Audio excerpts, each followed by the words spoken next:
If you don't do it, nothing's possible. If you try to do it, at least you have the hope.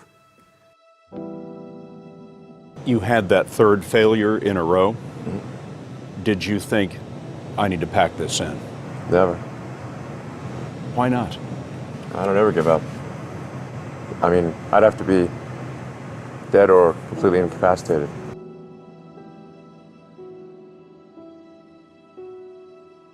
So many things go wrong when you're starting a company, and often I think people ask, what mistakes should you avoid making? And my answer to that question is don't even bother trying to avoid mistakes because you're going to make tons of mistakes, right? And the important thing is actually learning quickly from whatever mistakes you make and not giving up, right? And I mean, there are things every single year of Facebook's existence that could have killed us or made it so that it just seemed like moving forward and making a lot of progress just seemed intractable, but you just kind of bounce back and you learn, and nothing is impossible. You just have to kind of keep running through the walls. It's hard changing your life.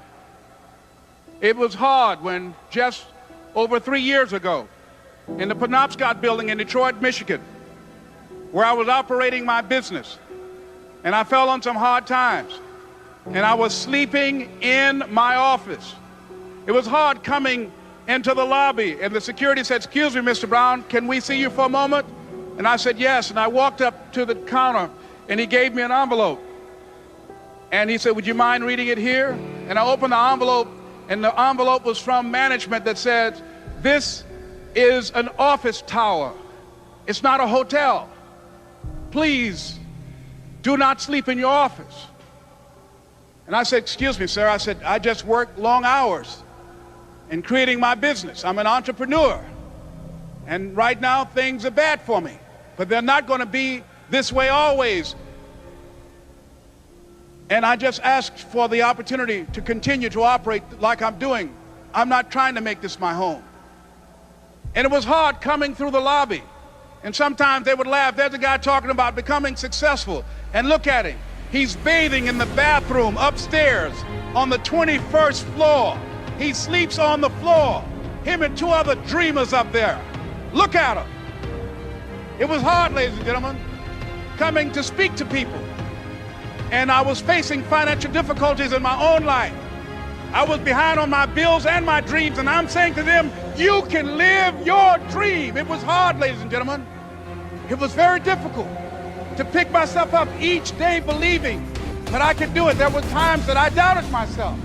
I said, "God, why is this happening to me? I'm just trying to take care of my children and my mother. I'm not trying to steal or rob from anybody. How did this have to happen to me?" It was very hard. And here's what I want to say to you. For those of you that have experienced some hardships, don't give up on your dreams. No one could have convinced me by holding on, by continuing to push forward, by continuing to run toward my dream, that one day I would have my own talk show. It's a long shot, ladies and gentlemen, from Liberty City, an abandoned building on a floor, never knowing my mother or father. It's a long shot. Being here with you today in this dome in Atlanta, it's a long shot. No college training, labeled educable, mentally retarded, but I kept running toward my dream.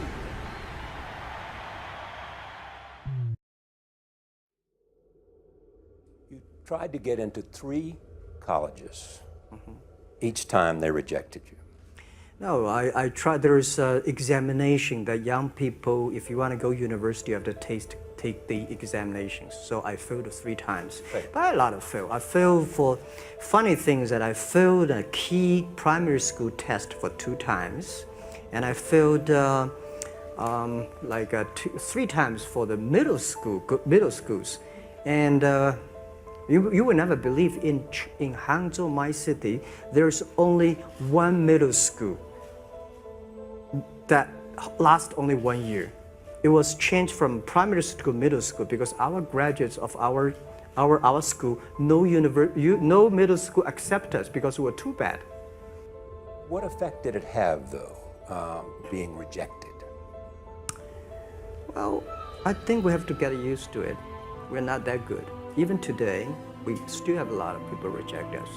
I think when I graduate from universities, and before for 3 years I tried to fill in the universities. So I applied jobs for 30 times, got rejected. I went for a police, they said, no, you're not good. I went to even the KFC. When KFC came to China, come to my city, 24 people went for the job. 23 people were accepted. I was the only one guy. And we went for police. 5 people, 4 of them accepted. I was the only guy that did not receive it. So to me, being turned down, rejected. Oh, by the way, I told you that I applied for Harvard for 10 times, rejected. Practice faithful persistence. Means never, ever, ever give up. Chicken Soup for the Soul was rejected by 144 publishers. 144 publishers said, we don't want to publish a collection of short stories. The title's stupid, Chicken Soup for the Soul, what does that mean? People don't buy collections of short stories. There's never been, successful chain of doing that. So literally, we spent 14 months trying to find a publisher. And we'd go to New York with our agent, and eventually our agent gave us the book back and said, I can't sell this. So we went to the National Booksellers Association convention down in Anaheim. We went from booth to booth to booth for 3 days. And there were 4,000 publishers represented there. And we go, would you publish our book? Would you publish our book? Would you publish our book? And we got no, no, no, no, no. It was late on the 3rd day that a little publisher from Florida, after we'd gotten over 144 rejections, said, we'll read it. And then they said, we said, well, how many copies do you think we'll sell? After they said, yeah, we'll buy it. A couple weeks later, they said, we'll publish it. And they said, well, maybe 20,000 if we're lucky. And we said, our goal is to sell 1.5 million in a year and a half. Now, have you ever told someone your dream and had them laugh out loud at you? He laughed out loud. Now, if we had given up after 100 publishers had said no, I wouldn't be standing here today. Wouldn't have happened. And so you've got to be willing to persevere. Because we didn't take no. See, when the world says no, you say next.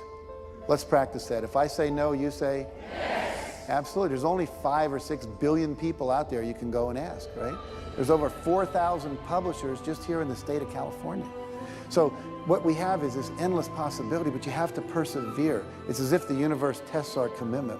And so today we have 147 titles in print. We sold over 115 million copies. We're in 47 languages. And over $1 billion worth of Chicken Soup for the Soul books have been sold worldwide. So if you're willing to decide what you want, believe it's possible, consciously envision the future, feel the feelings of what it would feel like if you had achieved this goal, you can have anything, and then you take action, both obvious actions and inspired actions. You can do anything. There is no such thing as failure.